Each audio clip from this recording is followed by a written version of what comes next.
যে মন্দিরটি জিও বাংলার পর্দায় দেখছেন সেটি হচ্ছে বনগাঁর এক বিখ্যাত মন্দির। এর নাম হচ্ছে বারোরপল্লী শ্রী শ্রী লোকনাথ দেবের মন্দির। আর আমরা এখন যেখানে দাঁড়িয়ে আছি আমরা প্রত্যেকে জানি যে বাবা লোকনাথ হচ্ছেন মহাদেবের এক, আমরা বলতে পারি অবতার যাকে বলে। মহাদেবের অবতার যখন, তখন এই মন্দির চত্বরে মহাদেবের মূর্তি থাকবে না সেটা কিন্তু হতেই পারে না। তাই জন্য আমরা দেখতে পাচ্ছি 36 ফুট লম্বা মহাদেবের এখানে মূর্তি রয়েছে। দূর থেকে আপনারা দেখতে পাবেন যেন মনে হবে স্বয়ং মহাদেব এখানে বিরাজমান। আর আরেকটা কথা যেটা বলবো সেটা হচ্ছে বনগাঁ এসে এরকম একটা মন্দির আমরা দর্শন করছি এবং আপনাদেরকেও আমি দর্শন করাচ্ছি। কলকাতার বুকেও কিন্তু হাওড়া শালকিয়াতেও এরকমই একটি মন্দির রয়েছে, এরকমই মহাদেবের নিদর্শন রয়েছে যা আমরা গঙ্গার ওপার থেকে অর্থাৎ হাওড়া ব্রিজ থেকেও কিন্তু দেখতে পারি। এবং জিও বাংলার পর্দাতেও এই মন্দির কথায় আপনারা দেখেছেন সেই মন্দিরের ঝলক। এবার আমি আপনাদের ভেতরে নিয়ে যাব, বাবা লোকনাথের পুজো হচ্ছে সেটাও আপনাদের দেখিয়ে দেবো। তাহলে চলুন আমার সাথে দেখে নেওয়া যাক এই বনগাঁর বারোরপল্লী লোকনাথ বাবার মন্দির।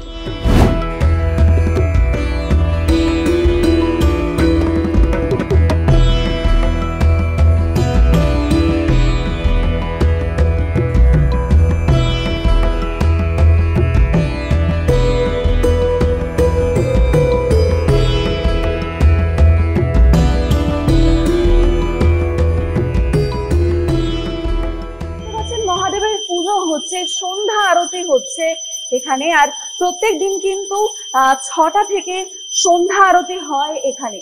আর এত সুন্দর এই মন্দির, আর দেখতেই পাচ্ছেন বাবা লোকনাথ দেবকে, এইরকম দর্শন কিন্তু সচরাচর পাওয়া যায় না। আজ আপনারা যারা কলকাতা থেকে দেখছেন তারা বনগাঁর লোকনাথ মন্দির দর্শন করতে পারছেন। আর যারা বনগাঁর বাসিন্দা তারা তো নিশ্চয়ই এই মন্দির আপনারা দর্শন করেছেন, একবার নয় বহুবার দর্শন করেছেন। আপনাদের কেমন লাগছে এই মন্দির, আপনারা জিও বাংলার পর্দায় দেখছেন সেটা জানান আমাদের কমেন্ট সেকশনে। আর এই যে মন্দিরটা একটু আমি বলছি যে এত সুন্দর শ্বেত এবং শুভ্র, এত সুন্দরভাবে মন্দির চত্বরটি সাজানো রয়েছে, দেখলে যেন প্রাণ জুড়িয়ে যাবে। আর সবচেয়ে বড় কথা হচ্ছে আমরা জানি বাবা লোকনাথ শান্তির প্রতীক, তার জন্যই এত সুন্দর শ্বেত এবং শুভ্র সম্পূর্ণ চারিদিকটা দেখলে কিন্তু সত্যি মনের আত্মার শান্তি জাগে। আর এখানে কিছু বিশেষ নিয়ম রয়েছে, মানে মন্দির কখন খোলা হয়, মন্দির কখন বন্ধ হয়, সে সমস্ত আপনাদের জানিয়ে দেব। আর বারবারই বলছি যারা বনগাঁ থেকে দেখছেন তারা জানান আপনারা এই মন্দিরে এসেছেন কিনা। আর না আসলে কিন্তু অবশ্যই একবার আসবেন এই বারোরপল্লী লোকনাথ বাবার মন্দিরে।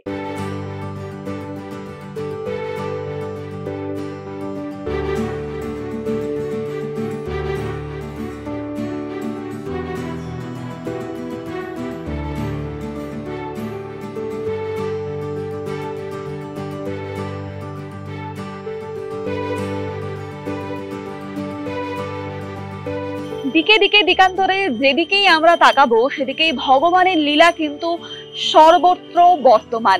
আর এইখানে এসে এই 36 ফুট উঁচু শিবের মূর্তি দেখে কিন্তু সত্যি মন শান্ত হয়ে যায়। আর আমরা প্রত্যেকেই জানি যে শিবেরই আরেক অবতার হচ্ছে বাবা লোকনাথ।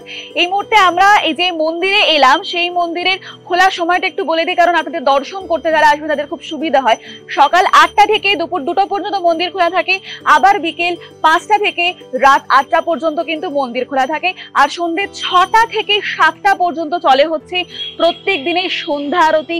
নিত্য পুজো তো হয়, এছাড়াও বিশেষ বিশেষ অনুষ্ঠানে কিন্তু এই মন্দিরে খুব সুন্দর করে পুজো অর্চনা করা হয়। যারা বনগাঁয় থাকেন তারা আমাদের জানান যে আপনারা এই মন্দিরে কতবার এসেছেন, আপনাদের কেমন লেগেছে, এবং এসে মনোবাঞ্ছা যদি পূরণ হয়ে থাকে সেটাও জানিয়ে ফেলুন আমাদের কমেন্ট সেকশনে। আর যারা আসেননি তারা অবশ্যই কিন্তু আসুন, কারণ বনগাঁর এই মন্দিরটি সত্যি ভীষণ ভীষণ জাগ্রত বলে লোকমুখে প্রচলিত। আজকের মন্দির কথার এই ভিডিওটি আপনাদের কেমন লাগলো জানান আমাদের কমেন্ট সেকশনে। ক্যামেরায় অয়নের সঙ্গে আমি স্নিগ্ধা। এরকম আরো অনেক আপডেটস এর জন্য অবশ্যই নজর রাখুন জিও বাংলার পর্দায়। নমস্কার।